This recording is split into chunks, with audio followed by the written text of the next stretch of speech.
breaking a habit is going against availability bias. Continuing the habit is working with the availability bias. Now, you can have a great habit, but a lot of the ones that we fall into aren't great, and that's why they're so difficult to break. This is a good example. People who try to stop smoking. It's very hard to just stop cold turkey. Very few people succeed at it, and fewer people than that succeed at it the first time. Alright, what is going on, everyone? Welcome to another video. Today's topic is laziness, exhaustion, resistance, and lack of clarity. Why you must use the availability bias to your advantage. So, to get started here, let's explain what the availability bias is. Now, this isn't a complete, exhaustive list of a definition of what the availability bias is, but I'm going to give you my example. So, my definition. The availability bias basically says that things that are readily available or that are easy to either purchase or agree with or understand or any of that, those things are more likely to be interacted with. Bots. Ideas that are easier to understand are more likely to gain traction and people who support them. For example, think about how in today's world, if everything that you wanted to buy that wasn't at a store within like 20-30 minutes of you, you had to mail a letter with a check written in it and send it off. It'll take, 3 to 5 business days to get to wherever it's going, and it says inside of your letter and your check what it is you want to buy, and you have the money there to cover it, and then the store will put it together for you and send it out. It'll take 6 to 8 weeks or whatever it is to get to you. Just listening to me say that is probably making you guys go, what the heck is going on? This is boring as all hell. Okay, this right here is a good example of the opposite of the availability bias, or rather not using it to your advantage. In today's world, the availability bias has been really honed especially in retail and the economy and stores and all of that, because with the obvious invention of the internet and those sorts of things, and you can swipe your credit card anywhere, you can just type it in online, you can just use your phone and save your card credentials. Remember, when this stuff started first coming out, you had to enter your card every time. Still much better than writing a check and mailing it and all of that, but now you don't even have to keep entering your card. It'll save it for you, you just have to hit OK. That right there, when things are more readily accessible, people don't have to jump through all these hoops, they're more likely to buy. Things like Amazon, things like just any online retailer now is much more efficient than they used to be if you wanted to buy something without going there. And then, remember when stores first ever came out, or I'd imagine so, you had to actually go to them. If they didn't have your thing, if you didn't want to drive 2 hours to the next store, you just didn't get it. Mailing in was very new. Now, what do? We just go online, Amazon or whatever it is, and we buy the thing, and it doesn't take 6 to 8 weeks anymore. Imagine everything that you bought and was shipped to you took that long. Took at least 4 weeks. Took at least 1 week. Now you can get things the same day. That's what the availability bias is. Now, it's not just for buying things, but it can be used against you in these ways. So let's talk about what I was saying at the beginning of this, the laziness and the fact that sometimes what is laziness looks like laziness, but what it actually is exhaustion. Sometimes exhaustion looks like laziness because you're like, oh, those people don't want to do anything, they're just taking the easy way, they're stopping at McDonald's instead of making their own food. Does that make sense? They're swiping their card with this thing, or nowadays you get things delivered to you, even food delivered to you. You don't even have to go to McDonald's now. You can just click on your computer or your phone or whatever it is and get food delivered. That is great for those companies. They understood this concept right here, the availability bias of the easier things are, the more likely people are just like, oh, screw it, let's just do that, because I've said this in another one of my videos before, convenience is king, and it will take its crown.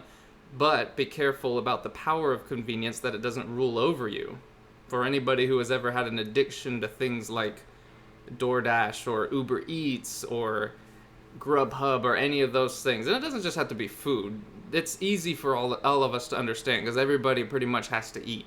It can be anything though. You can buy too many anything online. That's the availability bias. Now, when I say exhaustion and laziness, usually the people aren't exactly lazy per se. Or it's not usually. A lot of times you have to take it like this. You got to think about what time of day is it. When you get off of work after a tough day and it's much easier to get something delivered to you or to stop by a fast food joint on your way home, that right there is more exhaustion for a lot of people than laziness. They're just like, they've maxed out the amount of effort they can expend in the day. And you probably already know this. You might not have articulated it this way, but these companies know that. And, actually, in a way, they deserve an applause for doing the research and doing the R&D and all that and making these things. There are good things about it. I like being able to order something and get it here quickly when that needs to happen. The issue is when it happens too often and you start spending a bunch of money and you become dependent on those technologies. Okay, so laziness, exhaustion. So this idea came from this book behind me. Actually, it's at the top of this list here, at the top of this stack here. It's called Switch. And it is actually about changing people's minds, disrupting the status quo, breaking trends, or starting your own trends. Whenever you come up with something new, it's really hard to get supporters, people on your side. Maybe people that you could maybe there's 100 people you could get on your side, but everybody else who doesn't have any sort of vested interest in you, it's really hard. That's why it's funny. I've been a writer for years, and I know a lot of writers, some a varying success, and a lot of them will tell you, people are so afraid of, people will steal my idea, I don't want to put my stuff out there. Or even inventors, they'll be like, I got this great new $1 million invention idea. I don't want to tell anyone though, because someone might steal it. And the fact of the matter is, it's actually more likely that you will have to jam it down other people's throats on a day-to-day basis for sometimes years. It's more likely that will be the case than somebody steal your idea. Because change is hard. That's what this book Switch is about. Because change is hard. That's the opposite of the availability bias, doing the same thing that we've always been doing. Like reading the same books. Like if you're a writer and you want people to read your books, but they already have authors that they like, they're going to continue to read those. If everything else equal. So you have to put a lot of energy into changing people's mind, into promoting and advertising and networking and just getting out there. I'm telling you, jam it down people's throats. Something like this. Something like YouTube, same thing. And it ties in with this exhaustion, looks like laziness thing. Because people want to save resources, because at the end of a long day, you don't have much left. The work kicked your ass. You're thinking about your bills, your kids. You're thinking about your next day of work. You're thinking about the previous day. You're thinking about all of these things. And then all of just the regular things about being a human. Like, all the chores I gotta do. All the money that I gotta balance my bank accounts and move money around and all that. Do you see what I mean? You know what I'm talking about. How that sort of reality is what the human experience is about. So anything that comes in trying to take a little bit of that attention, whether it's good for you or bad, it doesn't make a difference, is gonna have a hard time, especially when it's new and not something that was like, what do you call it, recommended to you by a very credible source. Think about it. Think about how many new things or things that would be new to you are out there. 99% of what's out there would be new to you, because we watch the same TV usually every day, the same shows. We eat the same kinds of food most of the time. I mean, some people, this isn't talking about, some people get a rush out of like eating different foods every single day and stuff. I'm not talking about that. I'm talking about, think about your patterns. And for the most part, we stick with what's safe, with what we know. And that's where that exhaustion comes in. That's where people who are choosing to stop at KFC and Taco Bell and McDonald's on their way home instead of eating, instead of prepping food, that is not as much laziness as it is exhaustion for a lot of people, because at the end of the day, like I said, your brain is just, it's shot. And even if it's the beginning of the day, you know all that stuff is going to happen. You know you got to go to work, or if it's your day off, there's chores to do, there's people to meet, there's some leisure to have. Right? And you've got all of that using 90% of your days, like sugar reserves that your brain uses as I mean, I'm not a biologist here, but really the energy your brain uses, most of it is already dedicated. So the quicker that we can cut those down, the better in an evolutionary lens, through an evolutionary lens. But with some things, like eating fast food every day, that isn't good for you, obviously. But we know it's not good for us, and we do it anyways. It's because those like habits are hard to break. Breaking a habit is going against availability bias. Continuing the habit is working with the availability bias. And you can have a great habit, but a lot of the ones that we fall into aren't great, and that's why they're so difficult to break. This is a good example of people who try to stop smoking. It's very hard to just stop cold turkey. Very few people succeed at it, and fewer people than that succeed at it the first time. The reason why is because that's exhausting to your brain, emotionally, mentally, just all of it. It's exhausting to just completely change and still maintain everything else in your life. They did a study in this book to where they brought a bunch of people in and had them eat either cookies or radishes, but the smell in the air was of the cookies. So the people that ate the radishes and didn't get to have any cookies still smelled the cookies, and still they weren't sated or satiated. They still wanted the cookies. And then they had them do something that was very mentally intensive.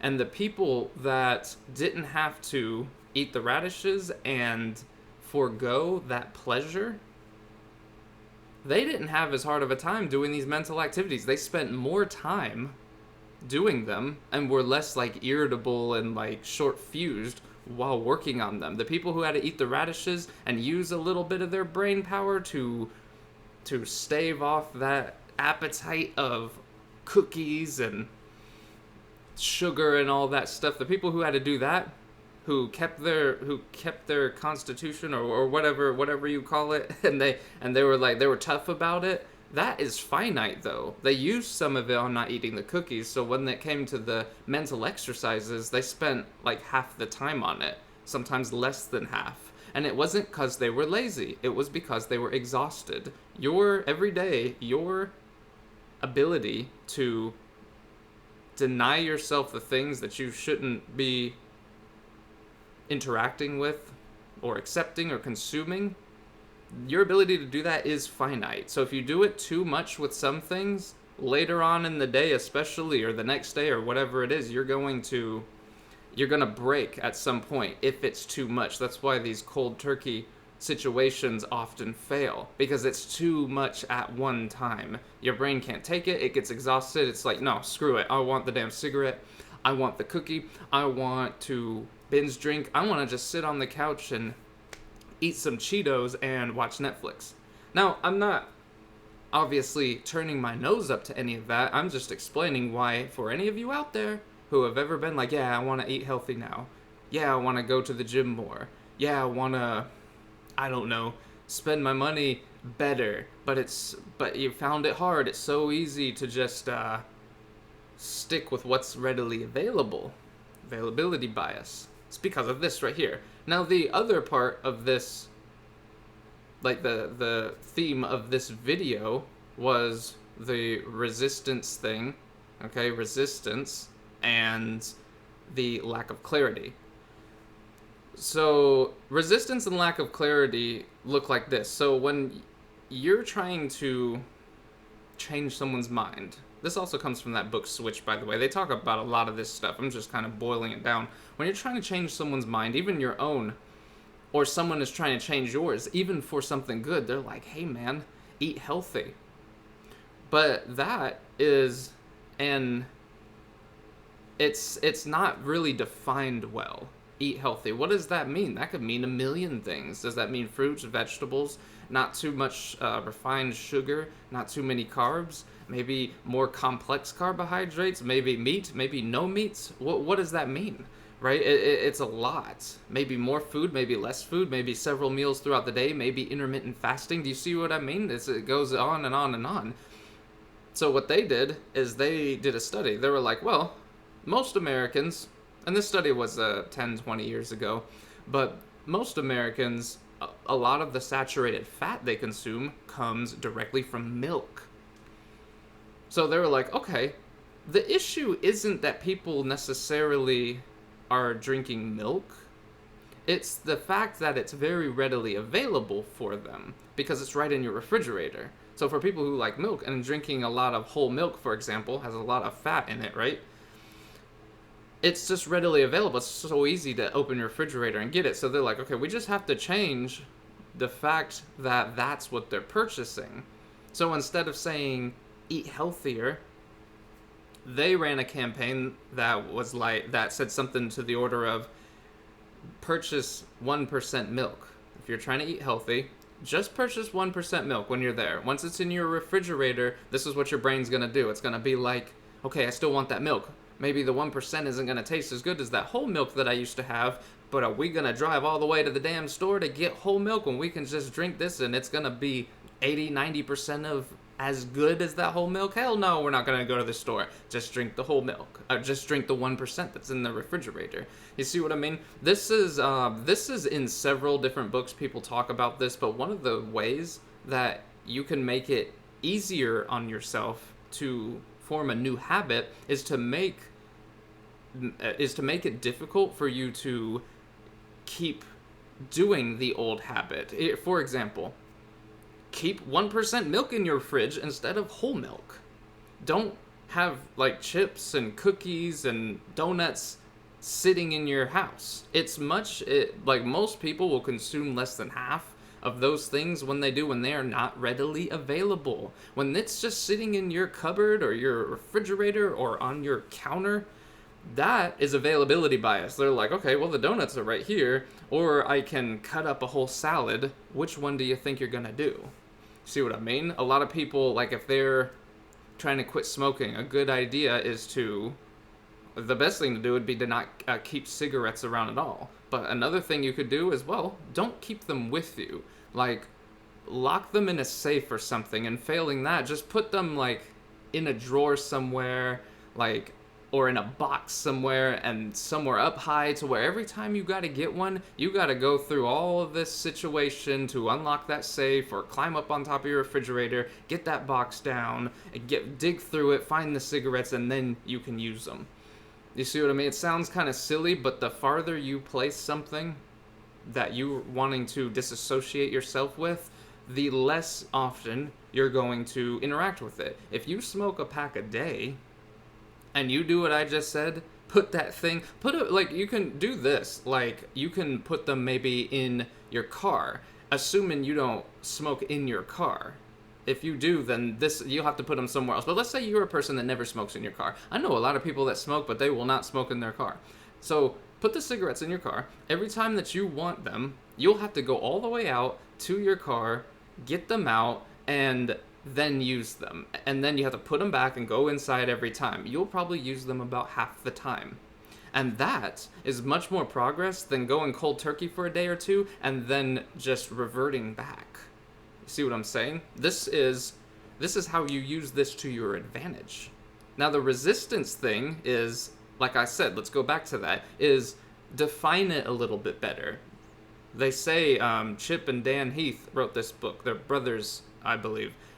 They have a whole series, not necessarily in the same series, but a whole like 6 or 7 books or something like that. They write together a lot, and in this book they say that the more well defined something is, the more likely people are to take action on it.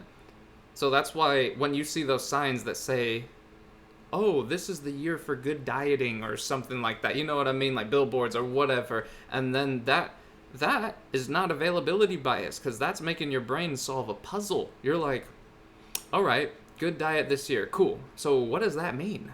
Because there are a multitude of diets, and there are lots of fad diets, and there are lots of um, diets that have cult followings. Not that any of them are right or wrong or any of that, but you probably know this. Even if you're pretty set on one diet for you and that's working, you know there are 20, 30, 50 other kinds of diets out there, and it'll make your head spin. So it's probably not helpful to say this is the year for dieting or some just ambiguous phrase like that is not well defined.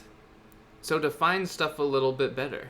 You have to get a bit, that way people don't have to work through this mental puzzle, because when they do that, what happens? The exhaustion happens. When you're doing the mental puzzle, like, okay, what if I want to eat healthier, what are some steps I got to take? And you're having to do that. Few people have the constitution to be able to unravel that with every little thing in their life. Nobody does with every little thing in their life. That's why if you want to change some habits or change the minds of people, you don't want them running a bunch of mental exercises and puzzles to try to figure out what it is you're talking about. Or the same thing, you use it on yourself too. If you're like, okay, I want to eat healthier, start with just a couple of things. Here's a simple one: don't drink soda. Now, you can do whatever you want, but if you drink soda and you want to start being healthier, do that immediately, and that's a simple one. It's easy to define. Do not drink soda. No Coke, no Pepsi, no like root beer or Dr. Pepper or any of that stuff, and that includes diet sodas. I wouldn't even touch any of that at all. And and this is just an example, but that right there is defined. You're like, okay, I don't have to think about that at all. It's just like whenever I'm out somewhere, or whenever I get some food or whatever it is, don't get any soda. It's simple. It's well defined. And if you don't like that one, well, don't eat dessert.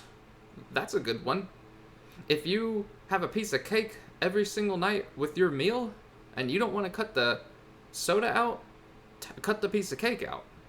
And failing those two things, okay, you don't want to do either of those, then go for a 30-minute walk every day.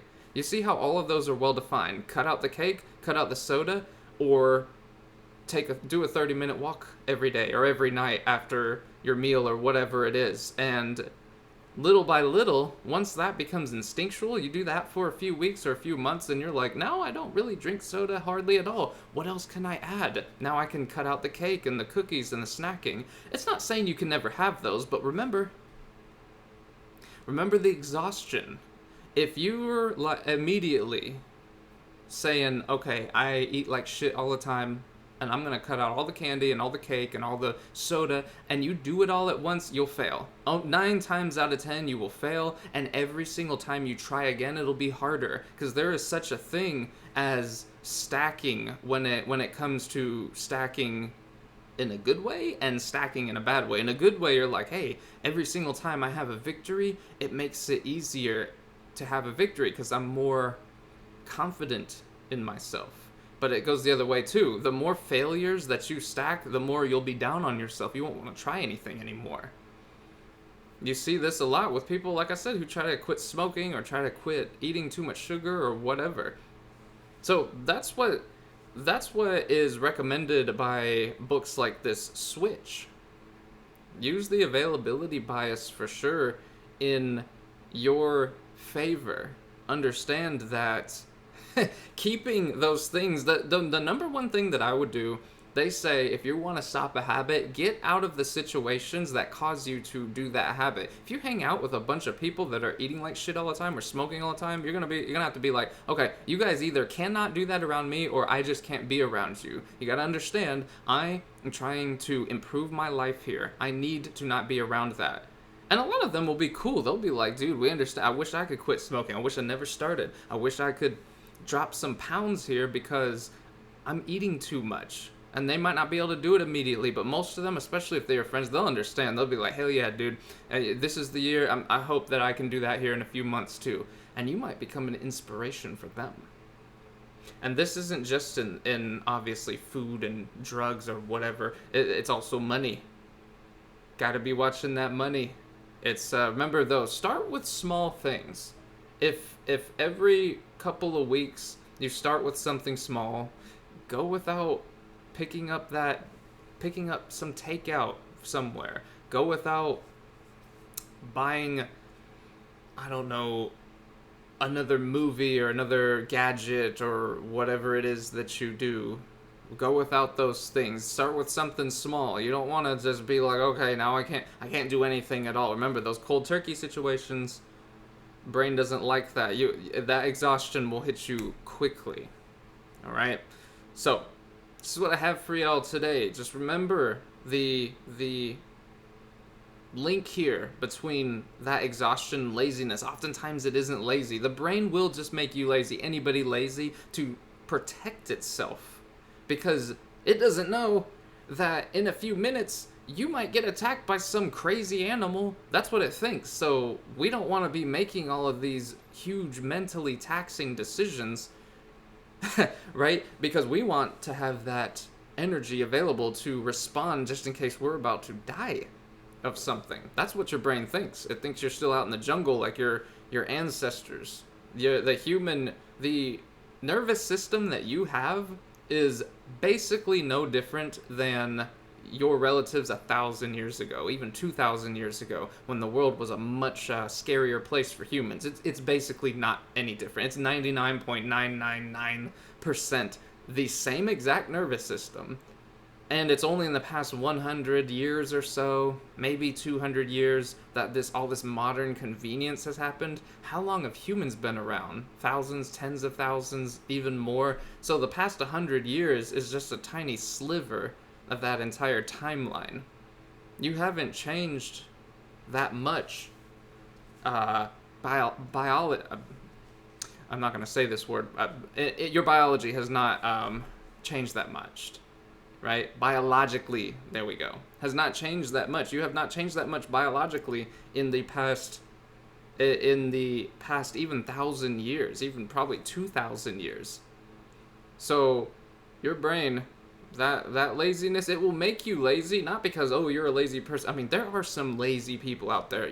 You know that's not what I'm talking about. We're talking about hey, we only got so much we can deal with in a day. Sorry, I gotta eat the potato chips, man, because it's easy, it's quick, and then I can get back to whatever I was doing.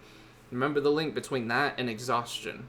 Stay away from the exhaustion, things that exhaust you. And also, do what's hard earlier in the day as much as you can. Then that's when it's the most easy, because you still have all of your energy that you're gonna have in the day. You have your peak energy pretty much at the beginning of the day. Some people take naps to help with that. And the other part of this was the resistance. People seem resistant to an idea, or they don't seem to want to get on board, and you suggest something, they're like, and stuff. It's usually because of the lack of clarity. They're like, okay, go on a diet. What does that mean? Does that mean I can't eat anything? Or can I even have toothpaste tonight? Do you see what I mean? It starts that confusion.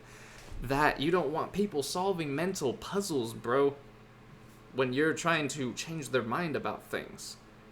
Because that leads to that exhaustion. And then the third part of this was why you must use the availability bias in your favor. First of all, understand it exists. Maybe as high as 90% of you that see this don't even know what the availability bias is, or you have never heard of it in that way. You probably understood things that yeah, if I can buy something on Amazon with one click and it's here in a day or two.